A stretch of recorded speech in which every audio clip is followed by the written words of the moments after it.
अगर आप अभी अपना इन्वेस्टिंग ऐप खोलें और उसमें 10 या 12 अलग अलग म्यूचुअल फंड्स दिखें, तो यकीन मानिए आप डाइवर्सिफाइड नहीं हैं, आप सिर्फ कंफ्यूज्ड हैं। सच तो ये है कि 12 म्यूचुअल फंड्स रखना सिर्फ 3 सही फंड्स रखने से कहीं ज्यादा नुकसानदायक हो सकता है। क्यों? क्योंकि जब आप इतने सारे फंड्स खरीदते हैं तो आप अनजाने में रिलायंस, एचडीएफसी या इन्फोसिस जैसे एक ही शेयर को 5 अलग अलग नामों से बार बार खरीद रहे होते हैं। इसे कहते हैं पोर्टफोलियो ओवरलैपिंग। आप अलग अलग फंड मैनेजर्स को फीस दे रहे हैं, लेकिन मिल आपको वही पुराना बाजार ही रहा है। फाइनेंस इंडस्ट्री चाहती है कि आप इन्वेस्टिंग को बहुत मुश्किल समझें ताकि आप उनके नए प्रोडक्ट्स बार बार खरीदते रहें। लेकिन दुनिया के सबसे सफल पोर्टफोलियो बहुत ही सिंपल होते हैं। आज हम बात करेंगे 3 फंड रूल की, एक ऐसी स्ट्रैटेजी जो आपकी पूरी जिंदगी के लिए काफी है। इसमें आपको स्टेबिलिटी, फ्लेक्सिबिलिटी और हाई ग्रोथ तीनों मिलेगी। एक छोटा डिस्क्लेमर, यह वीडियो सिर्फ एजुकेशन के लिए है, इसलिए निवेश से पहले अपनी रिसर्च जरूर करें। पोर्टफोलियो डिजाइन का सबसे बड़ा नियम समझ लीजिए। आपके पोर्टफोलियो के हर फंड का एक अलग और क्लियर काम होना चाहिए। अपने पोर्टफोलियो को एक क्रिकेट टीम की तरह समझिए। आपको टीम में 11 के 11 ओपनर नहीं चाहिए। आपको एक मजबूत ओपनर, एक स्थिर मिडिल ऑर्डर और एक आक्रामक फिनिशर चाहिए। हमारा 3 फंड रूल आपके पैसे को 3 अलग रोल में बांटता है। फंड नंबर 1 है आपका ब्रॉड मार्केट इंडेक्स फंड, जैसे कि निफ्टी 50 इंडेक्स फंड। यह आपके पोर्टफोलियो की रीढ़ की हड्डी है, जो देश की सबसे बड़ी कंपनियों में आपका पैसा लगाता है। इंडेक्स फंड के 2 बड़े फायदे हैं, कम खर्च और no manager risk. Active funds आपसे 1.5% तक सालाना चार्ज लेते हैं, जबकि इंडेक्स फंड सिर्फ 0.1% के आसपास लेता है। 20 सालों में यह 1% का फर्क आपके फाइनल रिटर्न में लाखों रुपये का अंतर पैदा कर देता है।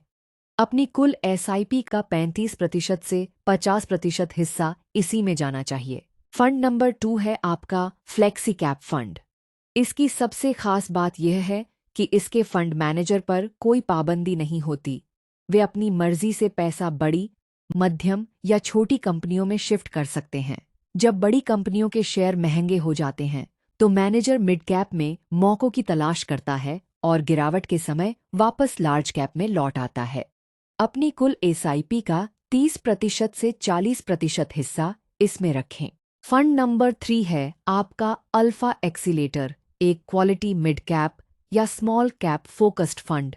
यह आपका टर्बो बूस्टर है। छोटी कंपनियों में तेजी से बढ़ने की क्षमता होती है, लेकिन यहाँ रिस्क भी ज्यादा होता है। बाजार गिरने पर ये फंड्स 25% से 30% तक नीचे चले जाते हैं। इसीलिए इसे पूरे पोर्टफोलियो का सिर्फ 15% से 25% हिस्सा ही देना चाहिए, ताकि बाजार गिरने पर आपकी एसआईपी सस्ते दामों में ज्यादा यूनिट्स खरीद सके।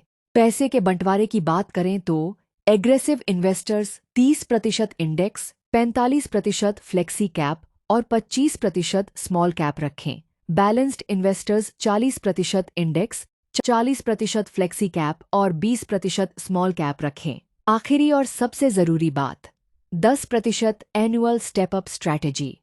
अगर आप 10,000 रुपये महीने की एसआईपी 12% रिटर्न पर 20 साल तक करते हैं, तो आपका फंड लगभग 1 करोड़ रुपए बनेगा। लेकिन अगर आप हर साल अपनी एसआईपी सिर्फ 10% बढ़ा देते हैं, तो 20 साल बाद आपका कॉर्पस बन जाएगा लगभग 2.25 करोड़ रुपए। पूरी बात को 4 आसान स्टेप्स में समेटते हैं। पहला, एक ब्रॉड इंडेक्स फंड चुनें। दूसरा, एक फ्लेक्सी कैप फंड चुनें।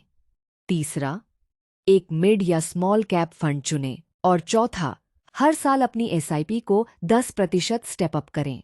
फाइनेंस में सादगी ही करोड़ों की संपत्ति बनाती है। अगर वीडियो अच्छा लगा हो तो इसे लाइक करें और चैनल को सब्सक्राइब जरूर करें। मिलते हैं अगले वीडियो में।